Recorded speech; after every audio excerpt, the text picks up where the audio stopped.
मैं डॉक्टर अनित जेब government law college Alwar से आपसे बात कर रहा हूँ। इंटरप्रिटेशन के में हम पिछले बार देख रहे थे, कुछ केसेस देखे जो इंटरनल एड से संबंधित थे। उसी पार्ट को आगे बढ़ाते हम देखेंगे। एक मामला था जिसमें कि इंटरनल एड्स में जो प्रियम्बल की बात हमारी चल रही थी, उसमें था कि इंदर सिंह वर्सेज राजस्थान राज्य के मामले में था। मैं भी राज्य के राज प्रमुख द्वारा राजस्थान किराएदार संरक्षण अध्यादेश 1957 किया गया, जिसकी उद्देशिका की भाषा जो थी वो इस प्रकार थी कि भूस्वामियों द्वारा किराएदारों को निष्कासित अथवा बेदखल करने की बढ़ती हुई प्रवृत्ति पर रोक लगाने तथा व्यापक राष्ट्रीय हित में खाद्यान्नों की उपज बढ़ाने हेतु ये समीचीन है कि राजस्थान में किराएदारों को निष्कासित तथा बेदखली से संरक्षण देने के लिए थे।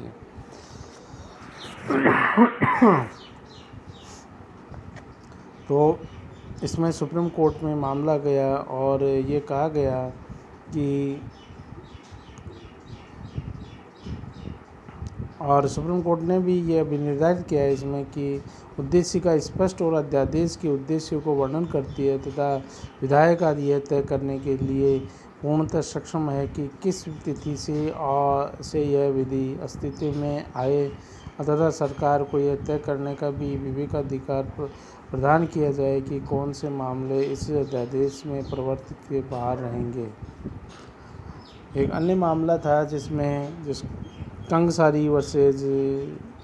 पश्चिम बंगाल राज्य, इसमें भी सुप्रीम कोर्ट के द्वारा ये अभी निर्धारित किया गया है कि पश्चिम बंगाल आपराधिक अधिकारिता के अधिनियम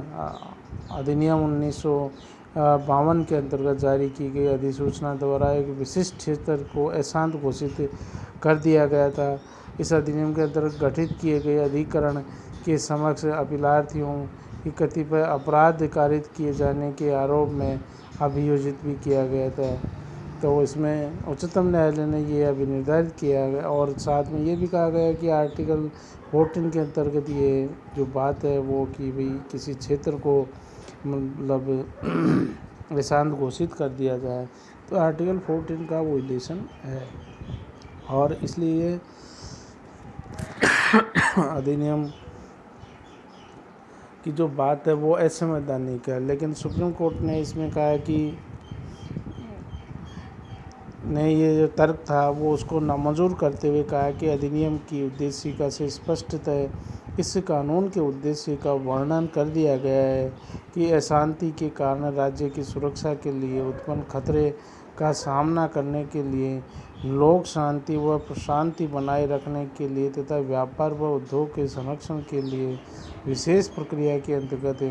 इन मामलों पर शीघ्र विचारण किया जाएगा। ऐसे उद्देश्य प्राप्त करने के लिए विधायक पूर्णतः सक्षम है और इसलिए इस अधिनियम में ऐसा कुछ नहीं है जो कि संविधान के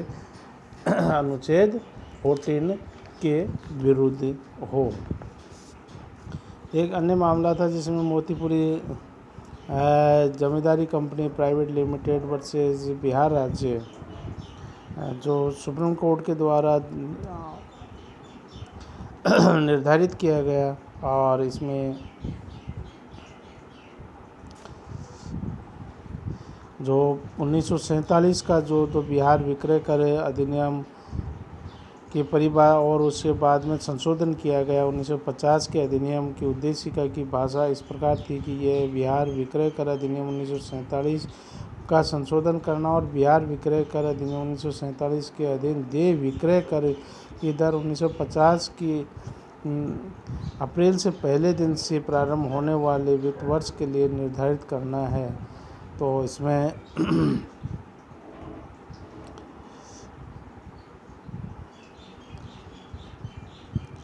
भी सुप्रीम कोर्ट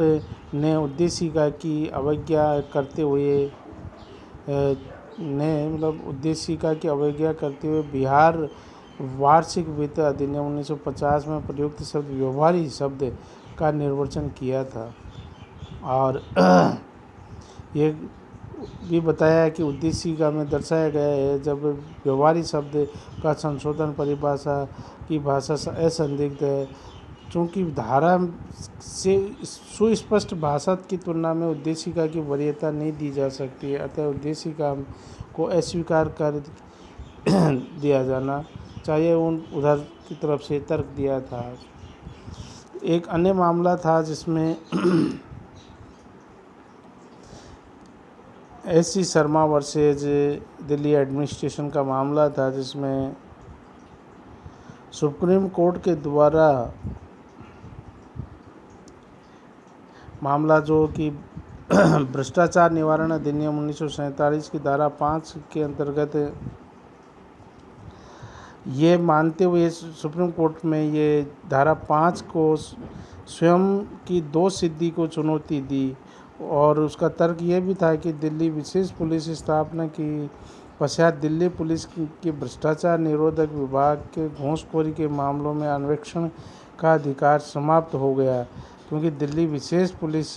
स्थापना अधिनियम 1946 की उद्देशिका ऐसा ही दर्शाती है। लेकिन इस तर्क को सुप्रीम कोर्ट के द्वारा उच्चतम न्यायालय ने इसको नामंजूर कर दिया, और उन्होंने कहा कि किसी कानून के असंदिग्ध व स्पष्ट शब्दों में कोई उद्देश्य का हस्तक्षेप नहीं कर सकती। 1946 के उपयुक्त अधिनियम की धारा 3 के द्वारा विशेष पुलिस को भी ऐसे मामलों में अन्वेषण का अधिकार है। तो ये मामला भी था। और एक अन्य मामला था जिसमें महाराज साहब Shri Bhim Singh G versus union of India का मामला था, जिसमें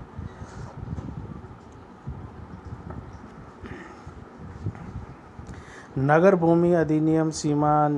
विनियमन अधिनियम 1976 की धारा 23(1) के निर्वचन का प्रश्न था। इस उपबंध के द्वारा किसी उद्योग के संबंध में जिसमें कि संबंधित किसी प्रयोजन के लिए किसी व्यक्ति को भूमि आवंटित की जा सकती है, या किसी उद्योग के कर्मचारियों के आवास की ऐसी व्यवस्था की जा सकती है जिसे राज्य सरकार अनुमोदित करे। और ये अधिनियम की उद्देशिका के अनुसार अधिनियम का उद्देश्य केवल कुछ लोगों के हाथों में ही नगर भूमि को